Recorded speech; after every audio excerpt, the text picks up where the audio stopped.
Papa m'a fait vidéo sur mon signé. Oh, il va qui m'a battu. Oh, il va qui m'a battu. Merci de m'envoyer. Merci de m'envoyer. Ok, j'aimerais. Ça, les petits, la colle, on a fait moi aussi. Comment la bande? Comment ma belle? Merci.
Voilà. Pendant que les neveux et nièces terminent leur recueillement, avant que je n'invite les enfants, nous allons chuter avec les enfants et les petits-enfants. Alors je vais vous donner 3 minutes de recueillement. 3 minutes de recueillement pour ceux qui n'ont pas déjà de faire. On commence mon côté droit. Prenez place rapidement. Mon côté droit, en face de moi. Vous voulez vous recueillir, faites-le rapidement.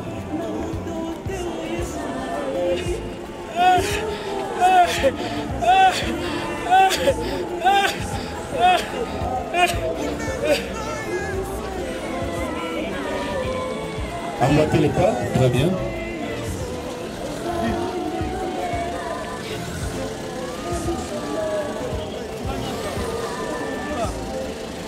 Sécurité, pour aider les neveux, facile ça rapidement pour que les gens puissent se recueillir aussi.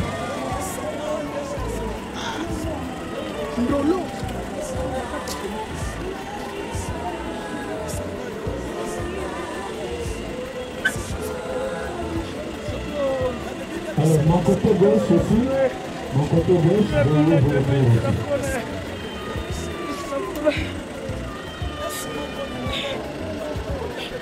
Mon côté gauche, vous vous recueillir aussi.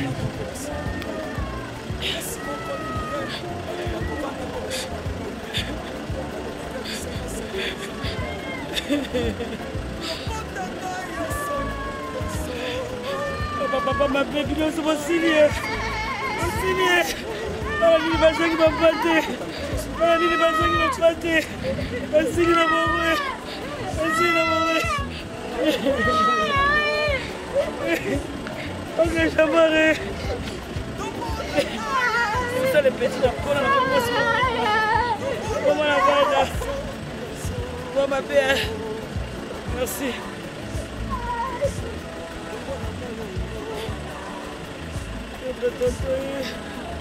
Maxi Bondoué na Mike Kalamba, pasteur Mike Kalamba, bandeni, banies, cousin, cousine. Toi, Coco Moko, Coco Moko.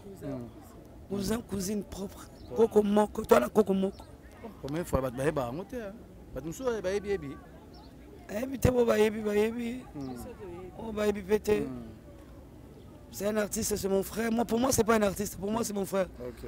Je n'ai pas le temps d'être derrière lui pour dire ouais, Nassa l'avantage, c'est mon frère. Mais c'est mon frère. Nalambela est foufou.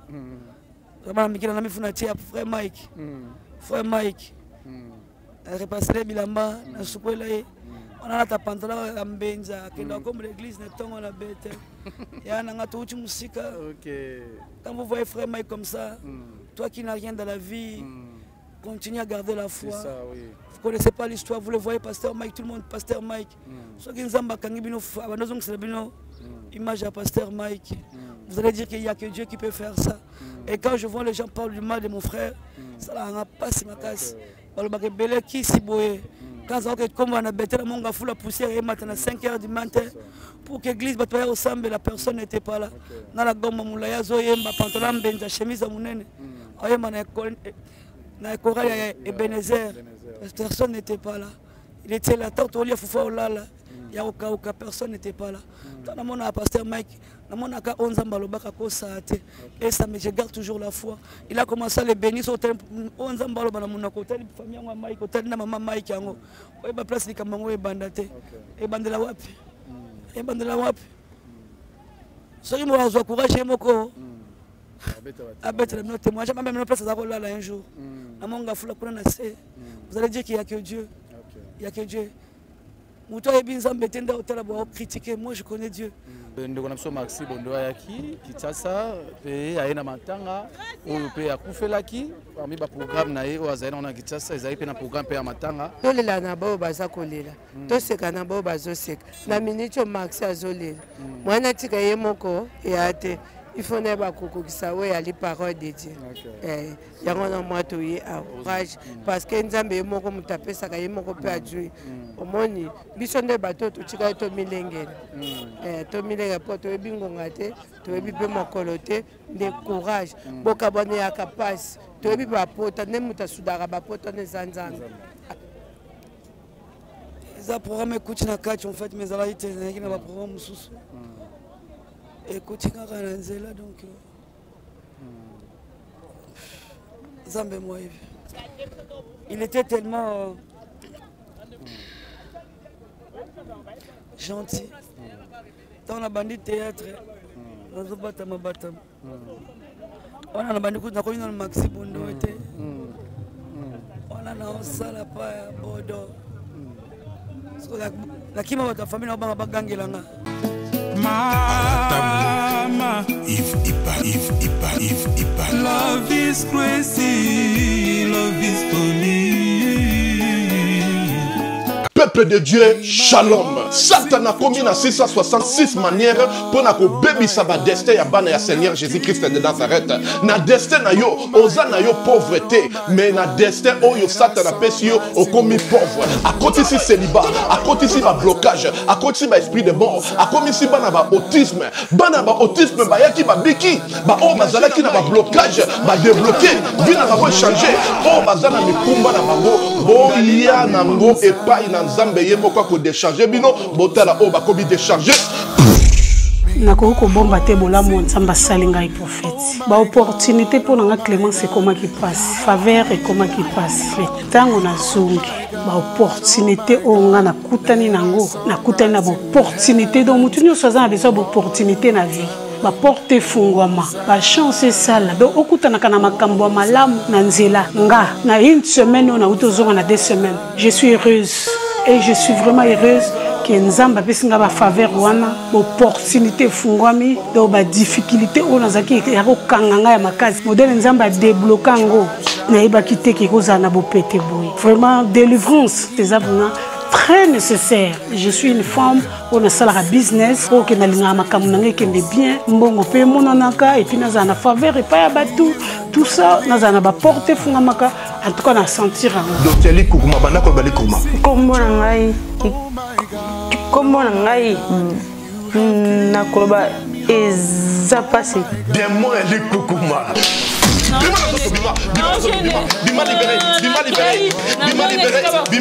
ezalaki so naoloba nakoloba 2 mots te 3 mots te fo nakangama na eloko moko boye nakokakanda sikoye matanga donc soki naoloba likambo nakoseka te fo nakangama so nakangami siko nakokikanda mais siko likukuma eza te naoloba nanga normal nakosekaseka kutu pampamba air nyonso makola mwana oyo ezozonga normal zongisa abana kotambola bima libéré naye lisusu awa parce que napesa nzambe merci na makambo asalelinga naopesa mpe nzambe merci parce que nzambe atambwisi mwana nga bana nyonso oyo tu babotama na bango nyonso tu deja batambola mwana nga azotambola te ata kutu kotelema bolobeke mwana nga akozala koka donc apartir kaka mokolo wana ntango toyakani lobi nango mwana nga bamo atamboli mbango moko akoma moko telema nalobaki deja awa ezali terminus naza na besoin baoyo batambola partout oyo baluka badelivrance esimba te boya epai na nzambe nde bokobika nazozela bino na moto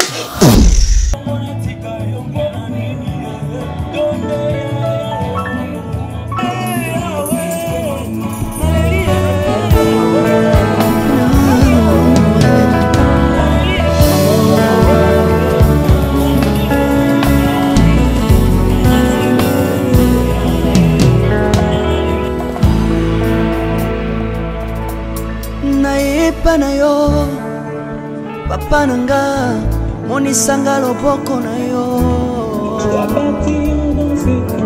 naipa na yo mosantu yo monisanga loboko na yo nzamba lolo yo azosale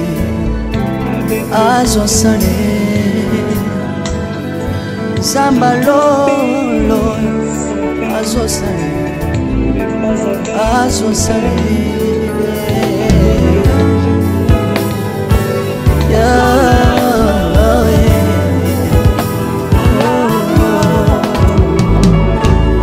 naipa na yo papa nanga monisanga loboko na yo naipa na yo mosantu yo monisanga loboko na nzamba lolo yo azosale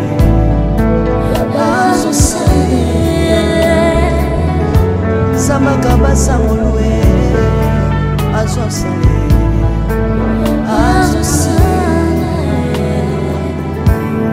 salilanga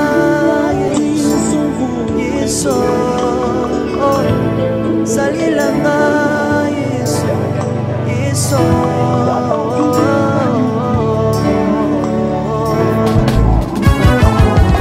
Alléluia. Yesu azana bana. Tomba bana Jésus. Komba bana. Tiro. Yesu na ningina tajona Yesu. Baba na ningina tajona Yesu. Kapena tajona bosambe na yo Yesu. Yoka bosenga nanga zambaka basaye. Yoka shishe nanga ye zambaka.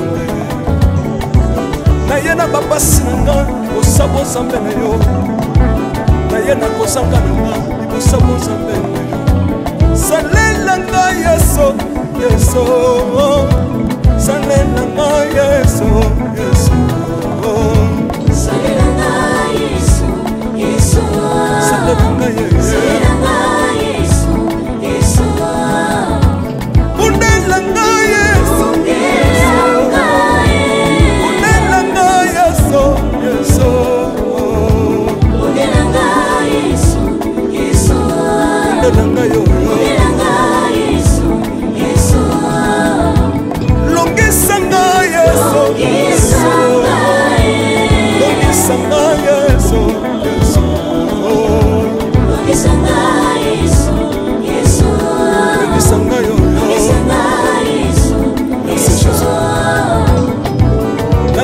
Senga senga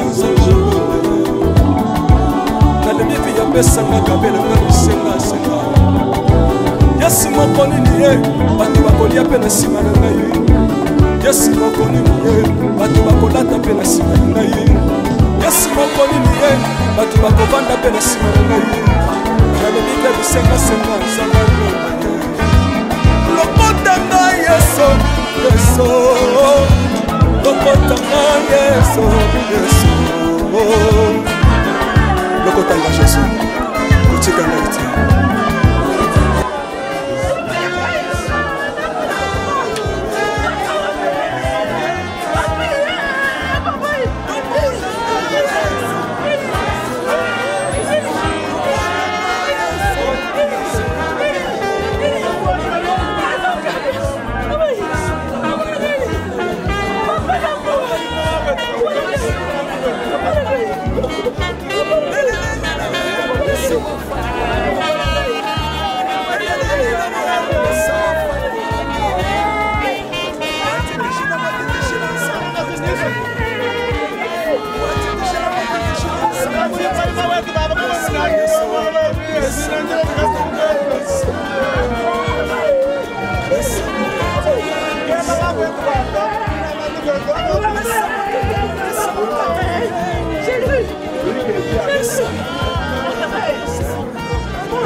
famille.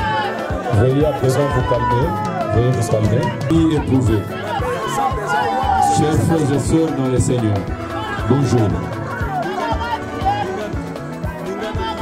Nous saluons l'arrivée de la dépouille de notre très cher et regretté papa Jean-Marie Kaimbe-Biaka, d'heureuse mémoire. Il était un certain 14 juillet de cette même année, son humble serviteur, Jean-Marie Kaimbe, de tous les voyages qu'il a effectués dans la vie, il a connu un voyage exceptionnel où il était escorté par les anges vers un pays éternel dont le retour n'est pas permis dans ce monde des hommes. Après avoir rendu de loyaux services à notre nation, après avoir rendu de loyaux services à sa famille, après avoir rendu de loyaux services à son Créateur, il a pris à son Dieu de le reprendre auprès de lui. C'est ainsi que, depuis le 14, son absence physique s'est fait sentir. Partout, il était présent. Voici les jours où, aujourd'hui, nous sommes tous réunis devant sa dépouille pour lui rendre le dernier hommage le plus mérité. C'est ainsi que sa famille, bien qu'éprouvée, ou sentez l'émotion qui l'anime, elle tient d'abord à vous dire tous, avant toute chose, un grand merci. Merci pourquoi? Parce que votre présence a apporté un réconfort, et deuxièmement, votre présence l'a consolé. Depuis les 14, quelques-uns parmi vous, en possession de cette mauvaise nouvelle, vous n'avez cessé d'être à côté de la famille pour compatir avec elle. Par vos appels, par la présence, vous avez séché de vos travaux, de vos rendez-vous, vous avez séché certaines nuits. Vous l'avez passé ensemble avec la famille. C'est ainsi que la famille se sent honorée par cette manière d'agir. C'est ainsi qu'elle vous dit très sincèrement merci. Si vous l'avez accepté, manifestez-vous par les applaudissements. Au moment venu, un responsable passera ici pour légaliser ces merci. Quant à la famille éprouvée, la famille de son humble serviteur, Jean-Marie Kaimbe-Biaka, les mots ne suffiront pas cet instant pour combler ces vies ou cette horreur que vous ressentez. Que Dieu lui honte. Si c'est bien qu'au nom de cette assemblée qui se présente, on fait la prise. Nous vous présentons nos sincères condoléances, le prix de vie et le prix sacrifice. À présent, on parle de ce petit fils et ce petite fille. Avec un petit geste avancé, et nous prions pour vous, en vous recommandant dans le nom du Seigneur. Merci. Il n'y a pas question même de se mettre à genoux, même étant debout, je vais prier. Et que la maman se mette assise.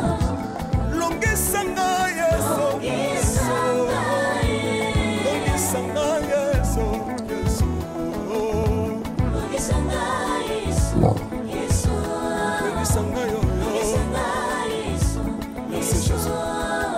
José Bakaji, tu as été la prémisse de la foi dans mon église avant ton mari. Ton mari t'a suivi sur la voie que tu avais empruntée. Tu es une femme brave. Tu es une femme qu'il faut soutenir parce que tu n'as pas voulu que ton mari meure comme un païen. Tu l'as amené au Seigneur. José Bakaji, avec tous tes enfants autour de toi. Si les hommes peuvent vous oublier, si les hommes sont venus seulement aujourd'hui et après aujourd'hui vous ne les verrez plus, il y a un ami fidèle. Il y a un ami fidèle au ciel qui n'abandonne pas, qui ne laisse pas, le meilleur consolateur, Jésus-Christ. Laisse que cet homme de Jésus-Christ puisse être ton véritable mari et le père de ses orphelins et de ses orphelines. Je prie pour vous. Ton mari a été fidèle. À son âge, elle quittait sa maison pour dormir à l'église. Même quand je voyageais, il disait, papa n'est pas là, je dois être à l'église. Laisse que cette foi puisse vous animer encore davantage, que vous demeuriez dans la présence du Seigneur. Éternel notre Dieu, Dieu de toute grâce, cette charge qui pourra la porter, qui pourra la porter, cette charge qui peut personne parce que chacun a sa charge. Mais toi Jésus, tu l'abandonnes jamais. Tu l'abandonnes jamais. Avec tout amour, Seigneur, je t'en supplie. Descends dans cette famille. Sois le père des orphelins et des orphelines. Sois le responsable de cette femme. Souviens-toi de cette famille. Que personne autre ne puisse les troubler. Que personne autre ne puisse les déranger. Toi, tu es le bouclier protecteur, protège. Toi, tu es le bouclier protecteur. Défends-les contre les ennemis, connus ou inconnus, visibles ou invisibles. Et ces orphelins ont un père meilleur, plus que leur père défunt. C'est Jésus. Jésus, Jésus, viens au secours de cette famille et garde-les. Sous ton nom, dans le sang de Jésus-Christ, je couvre mes enfants. Votre Père priait, même en ma présence, pour dire, Seigneur, bénis mes enfants. Bénis-les, bénis-les. Que ce temps soit un moment de consolation. Que l'Éternel Dieu reste pour bénir encore davantage.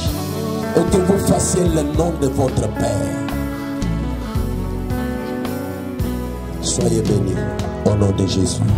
Soyez bénis au nom de Jésus. Soyez bénis et prospérez à tous égards.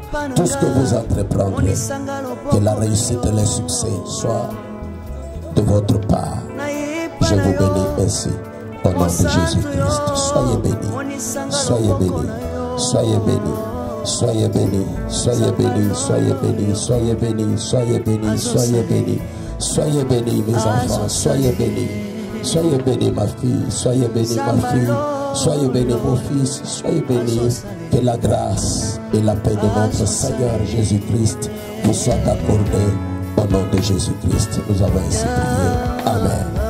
On peut acclamer pour notre Seigneur. Merci.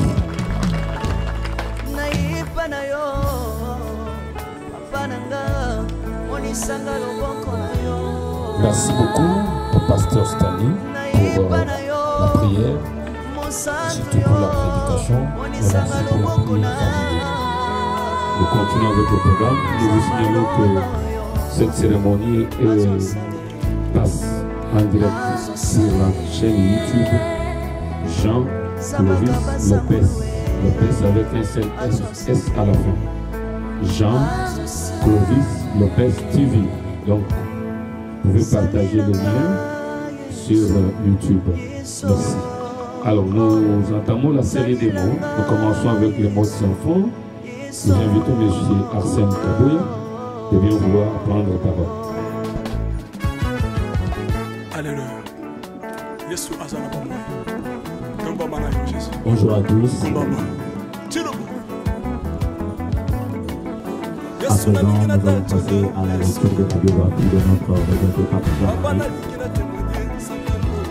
Jean-Marie Kaembe Biata. Né le 7 août 1955 à Kindoulou, au Kasaï occidental. Il fut fils de papa Kaembe Biata Charles, décédé, et de maman Meta Ndianyama, décédé. Jean-Marie Kaye Mediata, il était de la province de Kasaï oriental, du village Tchaba et du groupement Bakwakaza. Je suis marié à Bakaji Antima Joseph, père de 6 enfants, dont 4 filles et 2 garçons. Je suis grand-père de tout petits enfants. Jean-Marie Kaye Mediata avait fait ses études primaires et secondaires au Kasaï oriental. Soucieux d'accroître sa connaissance, il quitta ses parents pour la capitale Kinshasa afin de poursuivre ses études supérieures et il décrocha son diplôme en graduat en sciences commerciales et financières. De 1985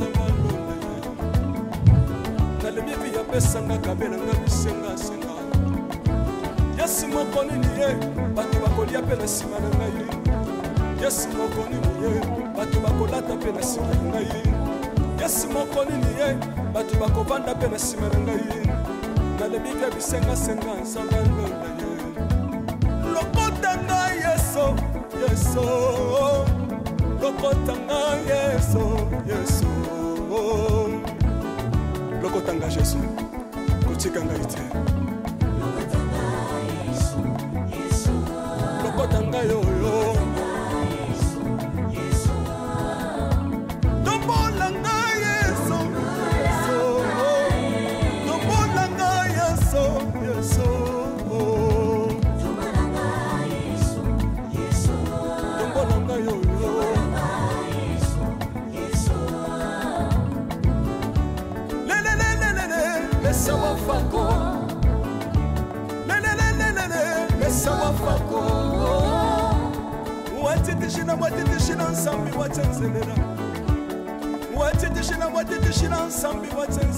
Yeso, yeso, lesa mukatanga lesa. Lesa mukatanga lesa. Lesa mukatanga, lesa mukatanga ye. Lesa mukatanga lesa. Hallelujah, chilo, chilo. Soki na soyemba, obekisanga te, oyebite bisika nsaba lokotanga. Oyemba boye. Soki na koma kosambela sambela, obekisanga te, oyebite bisika nsaba swanga. Onasambela boye. Soki na koma kobina bina, obekisanga te, oyebite makambo nsaba salelanga. Onabina boye. Sambe na sobinela, azansamba bosolo. Oyo nasako yembela, yembesanga libela. Sambe na so yembela, azansamba bosolo. Oyo nasako teya, yembesanga libela. Lelelelele. Nalingi mobaloyo, mobaloyo. Nalingi mobaloyo, yeso. Azanzamele. Ayoki bosenga na nga nzamba kabasa ye. Ayoki suje na nga ye nzamba londa ye. Nazalaka lokatere apesinga lopango. Natambolaka makolo lelo nakomi na motuka ngai yoyoyo. Nazalaka kobala te apesinga libala. Apambolinga yeso, yeso. Apambolinga yeso, yeso.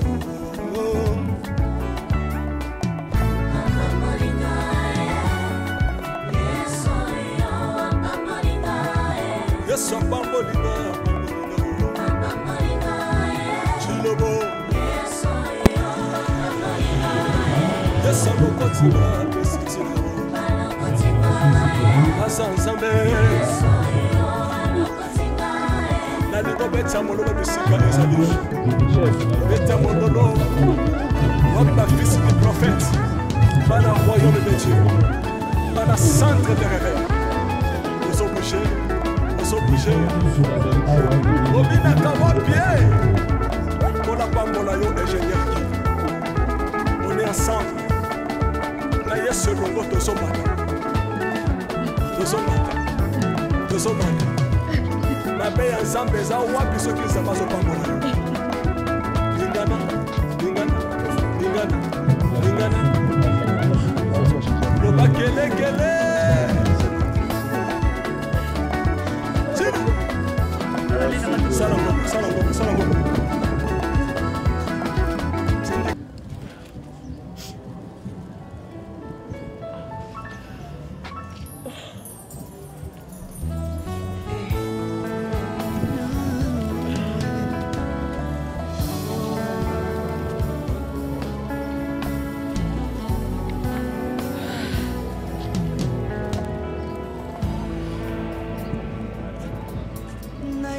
na yo papa nanga monisanga loboko na yo naipa na yo mosantu yo monisanga loboko na yo zamba lolo yo azosale azosale zamba lolo azosale azosale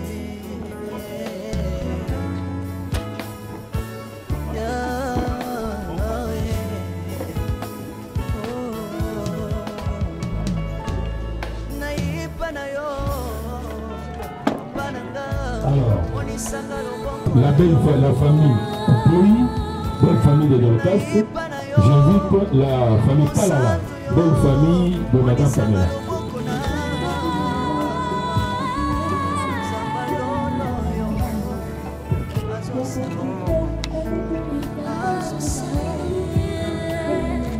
Avancez, avancez. Avancez,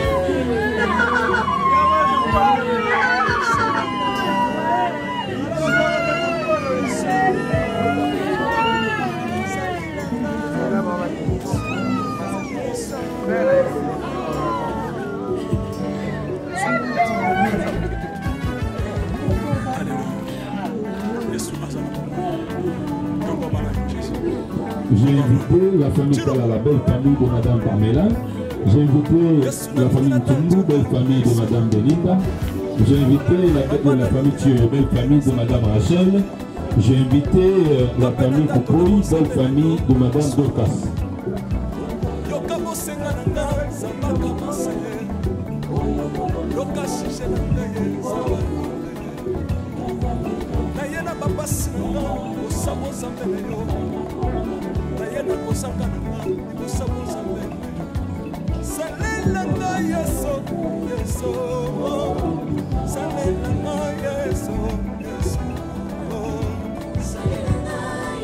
Avancez, avancez. J'invite la famille Semete, belle famille de M. Arsène.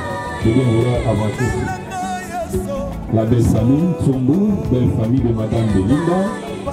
Suivi de la famille Kino, belle famille de Madame Rachel. Suivi de la famille Koukoui, belle famille de Madame Dorcas. Suivi de la famille Kala, la belle famille de Madame Pamela. Et enfin, la famille Semete, belle famille de M. Arsène. Avancez, avancez.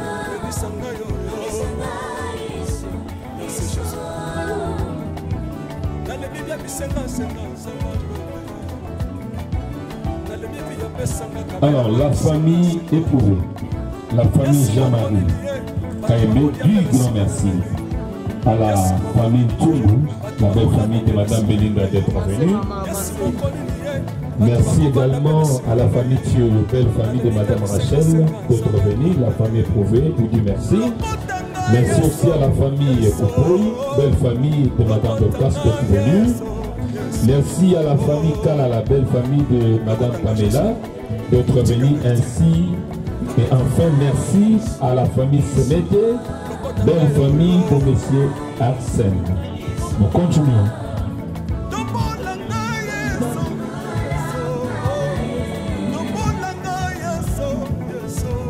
La famille Kaboua.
Là, c'est une Zomos qui continue à se retourner. C'est un peu ça, Mars.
Voilà. Pendant que le neveu Zéniès termine le recueillement, avant que je n'invite les enfants, nous allons chuter avec les enfants et les petits-enfants. Alors je vais vous donner 3 minutes de recueillement. 3 minutes de recueillement pour ceux qui n'ont pas de jeu de faire. On commence mon côté droit.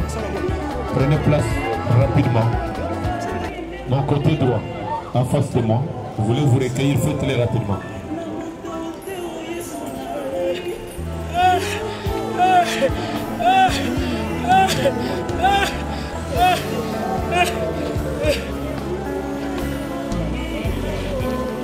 Emboîtez les pas, très bien.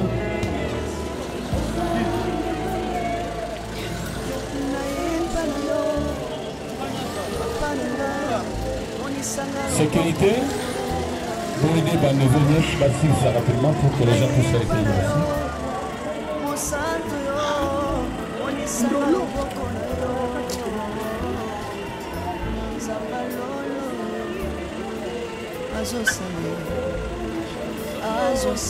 Alors, mon côté gauche aussi, mon côté gauche, mon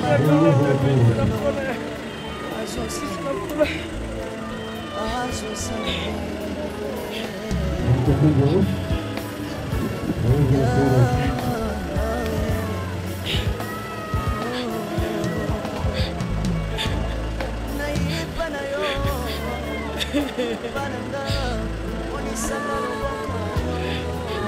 Papa m'a fait que nous sommes signés. Signés. Oh, il va se me battre. Oh, il va se me battre. Vas-y, la maman. Vas-y, la maman.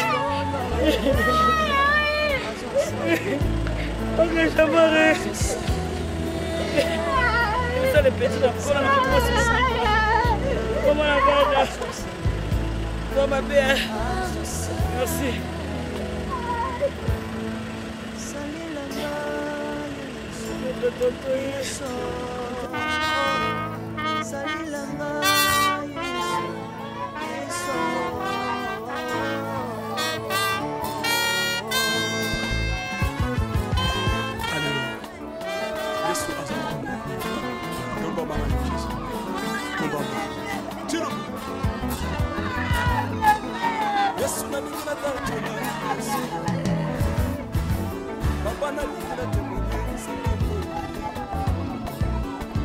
tato na bonzambe na yo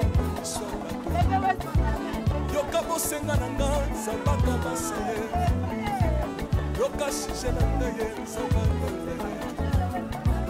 na ye na bapasi na nga yosa bonzambe na yo na ye na kozanga na nga yosa bonzambe na yo salela nga yeso yeso salela nga yeso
Cinquantenaire, autour des babake, tous les là, naba obazolela, tous ces canaba obazoseka, nous connaissons Maxi Bondoyaki, Kitasa, pays à Matanga, ou le pays à Koufelaki, parmi les programmes naïe ou à Zaïna on a Kitasa, ils avaient un programme pays à Matanga, ou à Koufelaki, nous tout ça, on a maman le moto, ou à Yégoulanda, qu'on a Maxi Bondoé, mais qu'on est là, c'est maman le moto. Merci beaucoup, Papa Prince.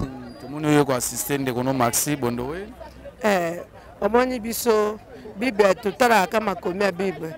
Bible lobi ndenge moko tukoloba sikoyo te tolela na bao baza kolela. Toseka na bao bazoseka. Na minute Maxi azolela. Mwana tika ye moko ya te. Il faut neba kokokisa we ali parole de Dieu. Yango na mwa toye awo. Osenga na Maxi pe na famille na nini? Na ko senga famille ya Maxi Mobimba, mes condoléances, courage, parce que nous avons moko mutapé ça kaye moko pe adjoui. Omoni bisonde bateau to chika to milengere.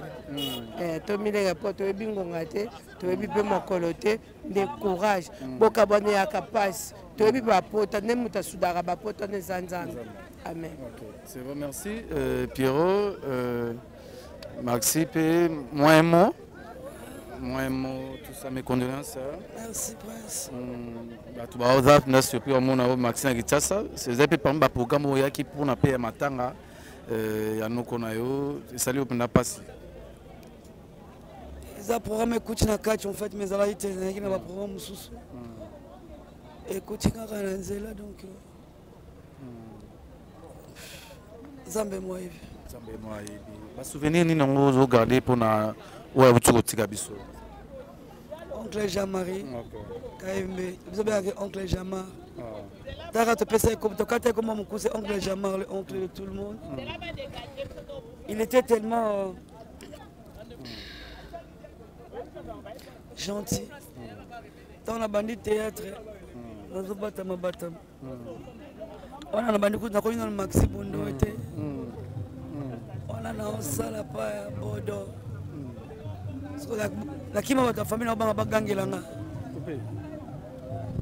Théo Maxi Bondo na Michael Amba pasteur Michael Mbande nini baniès et cousin na cousine toi Coco Moko Coco Moko cousin cousine propre Coco Moko toi la Coco Moko combien de fois ba ba ngote ba muso ba yebi te bo ba yebi on ba yebi pété c'est un artiste c'est mon frère moi pour moi c'est pas un artiste pour moi c'est mon frère je suis pas j'ai pas le temps d'être derrière lui pour dire ouais na ça l'avantage c'est mon frère mais c'est mon frère na lambela e foufou vraiment mikina na mifuna tia frère Mike repasser bilamba na sukwela on a ta pantalon à Mbenza, qui est comme l'église, on a bête. Et on a tout musique. Quand vous voyez frère Mike comme ça, toi qui n'as rien dans la vie, continuez à garder la foi. Vous ne connaissez pas l'histoire, vous le voyez, pasteur Mike, tout le monde, pasteur Mike. Ceux qui nous ont image à pasteur Mike. Vous allez dire qu'il n'y a que Dieu qui peut faire ça.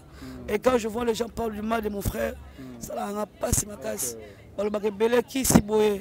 Quand comme on a bêté la foule la poussière et maintenant 5h du matin pour que l'église soit au sambe, la personne n'était pas là. Dans la gomme moulaya zoyemba pantalon benza chemise à mounene. Oyema na chorale Ebenezer. Personne n'était pas là. Il était là tant au lieu foufa olala. Il y a aucun personne n'était pas là. Dans mon pasteur Mike, dans mon aka 11 ans balobaka ko saate et ça mais je garde toujours la foi. Il a commencé à le bénir au temps 11 ans balobana mon hôtel famille wa Mike hôtel na maman Mike yango. Ouais ba place ni kamango e bandate. E bandela wapi? E bandela wapi? Soki mo azo courage moko. Abete le témoin, j'ai même place à là un jour. Na monga fula kuna na se. Vous allez dire qu'il y a que Dieu. Il y a que Dieu. Moi je connais Dieu. Je sais d'où Dieu. On a l'ingazambe solo, on a l'ingazambe makasi. On a beska zo biso pesa uta na biso. Dieu seul sait. Bon mon wana Mike wana so besa mina ko liana ba konzi mutanga nzimate. Et quand je vois les gens parler mal de lui, ça me fait très mal. On a bien un travail en Zambé, fruit en Zambé. Fruit en Zambé. Ba prière ya bambule bele mabolonga batango ebele ya kolala nzala. Ya jeune pe ya mtu ya volonté pe ya fufu ezate. Quand tu le vois comme ça, Yaya, dis Seigneur, fais-moi comme tu as fait frère Mike. Je ne te mens pas. Je n'ai pas envie d'être beaucoup parler sur lui, lui-même il va parler un jour. Mais soit moi, il faut Mike, sans Zambé, ça là, comme le quoi, mouton. Mais je vais devenir comme lui.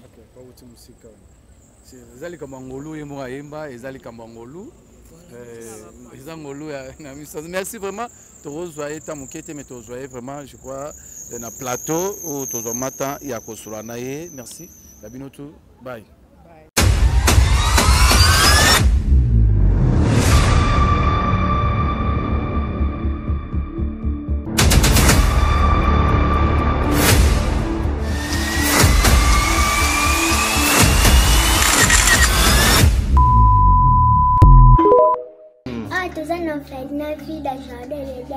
tosunga bana oyo okota likambo oko ba bana nzambe nzambe pe akota makambo na bino basunga biso na basaki na bakaye na babiki toenda kotelenga na balabala soki mame mili asalaka oyo te na ero biso toa na balabala nzambe abatela mpe mame mili place aza apese mbongo nana posa totanga ndenge bana bato nyonso baza kotanga polobile mpe tokóma bato kola pambola bino mipa bashika pesa likolo benga ye mpenza ya kosi te te so omoni ana te kende mbala moko bibele elobi soki olingi osala likambo ya malamu ozoyoka oyo mabe sala ya malamu parce que ce qu'on vient d'ajoute vient du diable et le père des mensonges. Donc si vous avez directement la conviction d'aider Yaya Sala, moi je crois le Dieu que j'adore et je prie Jésus Nazareth téléphone à papa oyo na nzela na yo ekosonne pe akobenga nga topambola nzambe. Donc soki bana nzamba apesi biso alobaki ete tobokola bango lolenge tobokola ya biso ndako.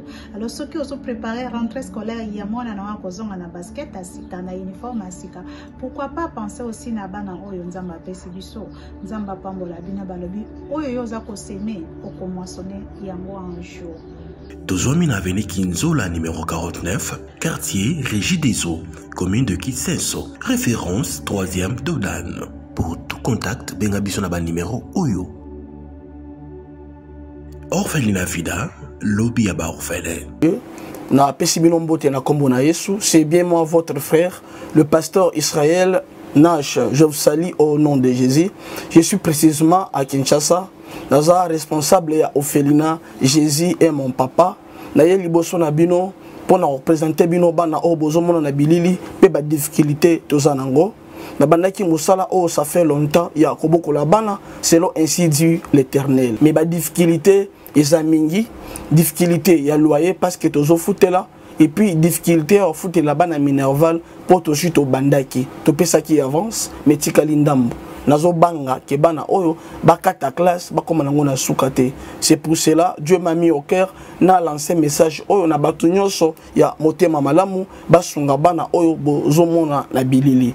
Bana oyo bozomona na bilili ndambo na juna rond-point Ngaba, ndambo Victoire, ndambo Limité et puis ndambo l'état pesengai. Pona bande kolanga nyonso ba congolais bobi ba réalité nini to passer nango na mboka. Soki nga simple individu na ndimi kozwa bana oyo na bokola na ainsi dit l'Éternel. Ce qui l'État s'est décidé, tout le monde a sous fazer na zelati. C'est difficile, il y a aussi ngonga moko. C'est pour ça que nous lancé appel na bana nyoso nzambe pour na classe ya bana oyo, pour na loyer na bango, kolata pe kolia na bango. Na osenga na batu nyoso baza qui sensible, pe baza na motema ko sunga ba sunga biso pe ba salisa biso. Toza na commune ya Kalamu, quartier Kauka, référence ya monene tukanga na université Kimbangiste, avenue comme on a Marin numéro 16. Numéro de téléphone biso pour na bateau balingi ba contacter biso pour na ba détail mosusu isa plus 243 89 72 32 229.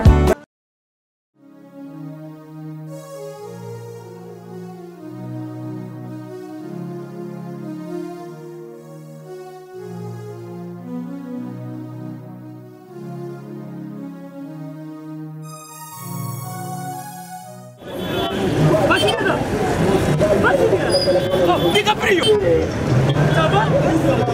Oh. Benny, ouais, ça va? D'abord nous na Nigeria wanaza na Saint-Thérèse, bapesi une adresse, il y a agence Paul, il y a fait, oui, allez retour, oui, donc il y a besoin, oui, ah, tu vois, supposons la Saint-Thérèse, il est seul, elle lui dit comme ça, oui.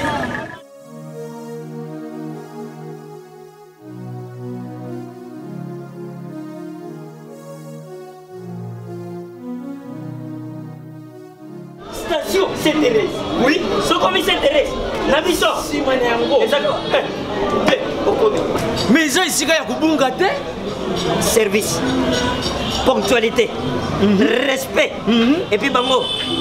Balo rapide. Oh, 40 jours. Mais ngal kutu 45 jours il va payer ça qui wana. Et puis kokili te mbala moko ba bengi ngai. Aza mundeni? Non. Yes, du service. Pour ce monde. Mais ma canicile. Bonjour.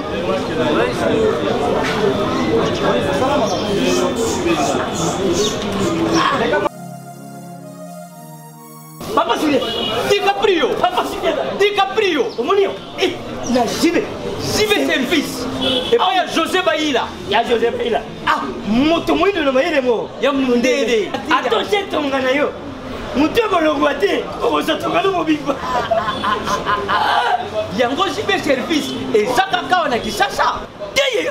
Oh, Angola, Brazzaville, Tozuket, Kalamengite, Mokili Mabimba, Abino, aujourd'hui. Donc à Longo de Bishopil, il y a Makambo et ça qui 40 jours, mais au moins la contenir ça dit 6 mois. Papa Sylvain, il y a mis ça dans ma voici. Oh, bah ça va me décoller. La photo. Place il y a série, il y a côté Bilo. Et ça il y a José Baïla. Cyber service. Et Jacques Betabango toujours. Frappe finale, frappe finale retour. T'inquiète. Ah ouais.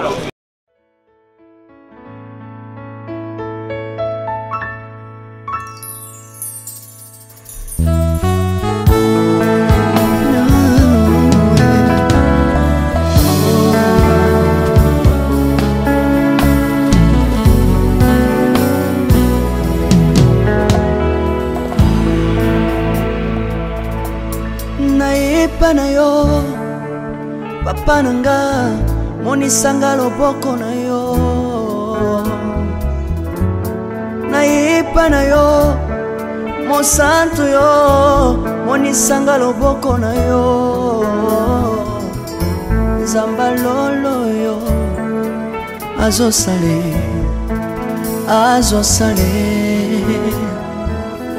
nzamba lolo azosale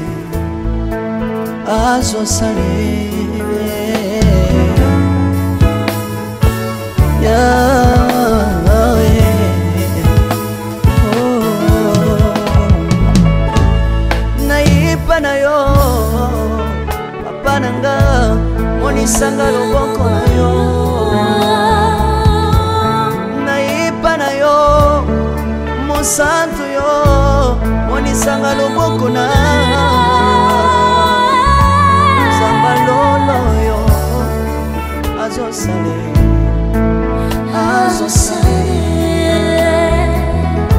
zambaka basangolue azosale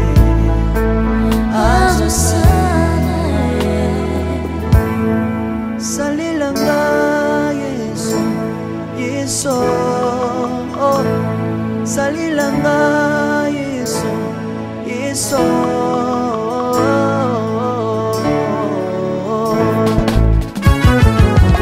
Alléluia. Yesu azana ba moi. Tomba mana yo Jésus. Kumbamba. Tirobo. Yesu na lingi na tachola Yesu. Papa na lingi na témoigner sangalo na ye. Kapena tato na bonsambe na yo Yesu abato. Yoka bosenga na nga zambaka basaye. Yoka shije na nga ye sambalo na ye. Na ye na bapasi na nga libosabo zambe na yo. Na ye na kozanga na nga libosabo zambe na yo. Salela nga Yesu, Yesu. Salela nga Yesu, Yesu. Salela nga Yesu, Yesu. Salela nga Yesu, Yesu. Kundela nga Yesu,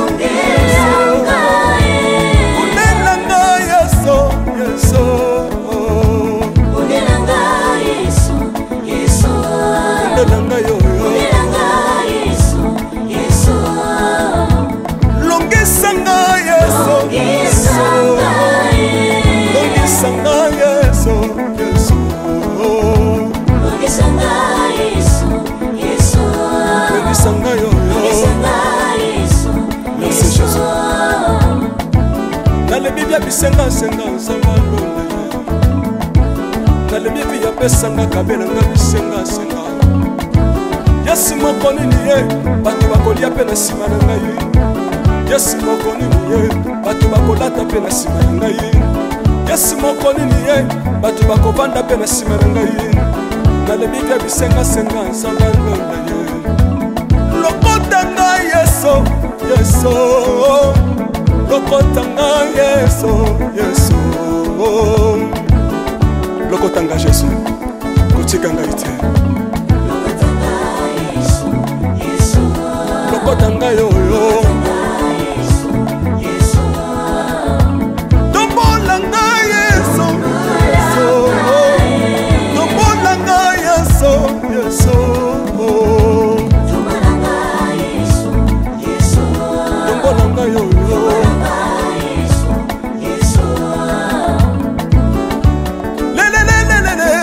Sawa fako le sawa fako watitishina nsambi watsenzelela watitishina watitishina nsambi watsenzelela yeso yeso lesa mukatanga lesa lesa mukatanga lesa lesa mukatanga ye lesa mukatanga lesa aleluya chilobo chilobo soki nazoyemba opekisanga te oyebi te bisika nzambe alokotanga soki nakoma kosambela sambela opekisanga te oyebi te bisika nzambe azwanga soki nakoma kobinabina opekisanga te oyebi te makambo nzambe asalelanga nzambe nazobinela aza nzambe bosolo oyo naza koyembela yende nzambe libela nzambe nazoyembela aza nzambe bosolo oyo naza koteya yende nzambe libela lelelelelele nalingi mobala oyo nalingi mobala oyo yeso aza nzambe ayoki bosenga na nga nzambe akabasa ye ayoki suje na ngai ye nzambe alonda ye nazalaka lokatere apesinga lopango natambolaka makolo lelo nakomi na motuka ngai oyoyo nazalaka kobala te lelo apesinga libala apambolinga yeso yeso apambolinga yeso yeso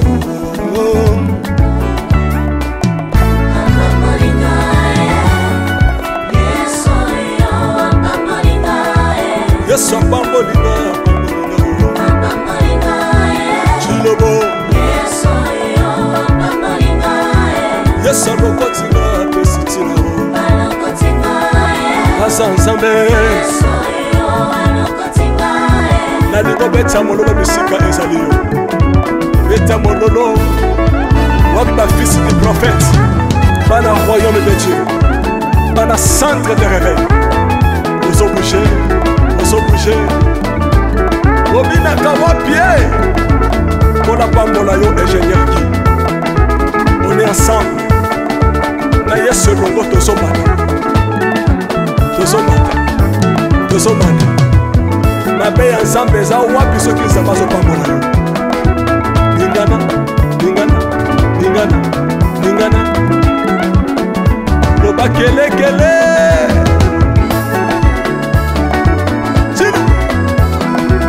sala ngombe syndicat que Dieu vous bénisse.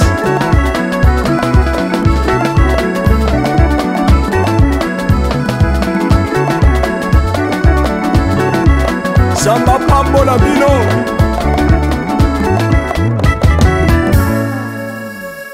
Alléluia.